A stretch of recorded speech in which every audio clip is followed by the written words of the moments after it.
This is a note cards. You're bound to have a drawer plumb full of notes when you've had a career as long as Senator Fred Risser's. I soon put the date on, so I have chronological order. The senator from Madison takes careful notes on everyone who visits him. It's just part of a job that for him began 62 years ago. I was sort of born with a political spoon in my mouth, I guess. 4 generations of Risser's family served in Wisconsin's legislature, each from a different political party. I was raised in a family that thought public service was part of one's activities. Risser's days are still jam-packed with activities. It's a schedule that's anything but typical for the average 91-year-old. Yet that busy lifestyle has been somewhat of a fountain of youth.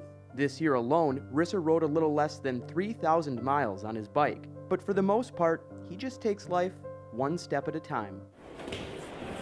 Even one time I had crutches and I still took the steps.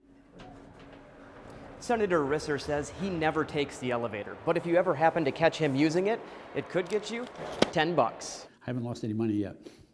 Risser also hasn't lost any faith in public service either. Thanks for coming. I'm always happy to have people come. I caught up with him in his office at the state capitol. We just had an election in November. We had high voter turnout for a midterm election, a lot of early voting, and the people, they voted for a divided government. One-party government is not good.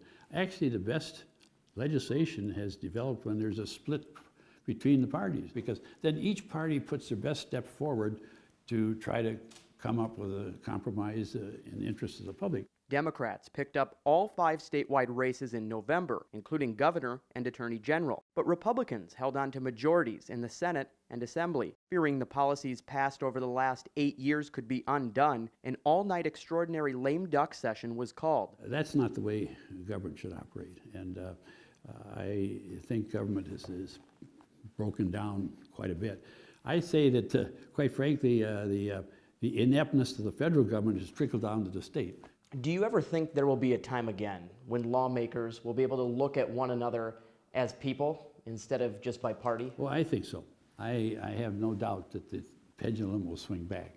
And we've seen it already start on the federal level with 40 new members of the House of Congress elected this last election.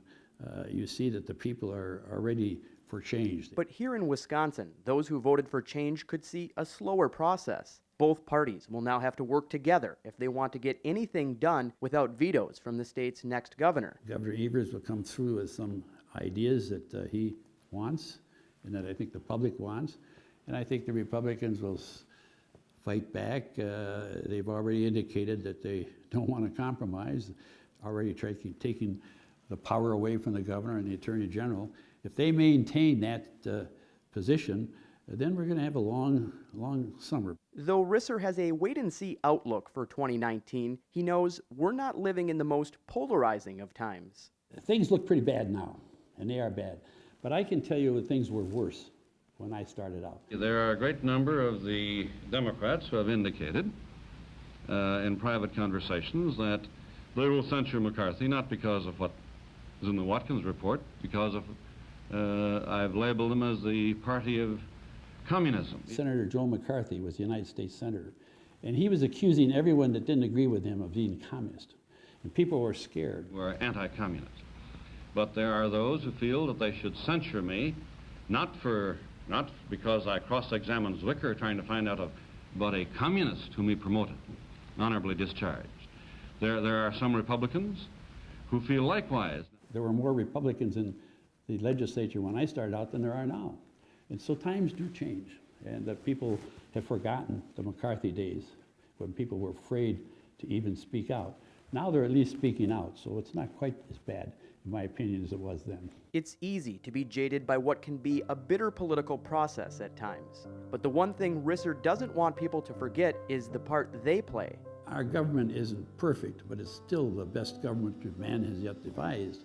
And we've got to participate in it. We've got to make it work. Failure to participate is the best way to ruin what we have.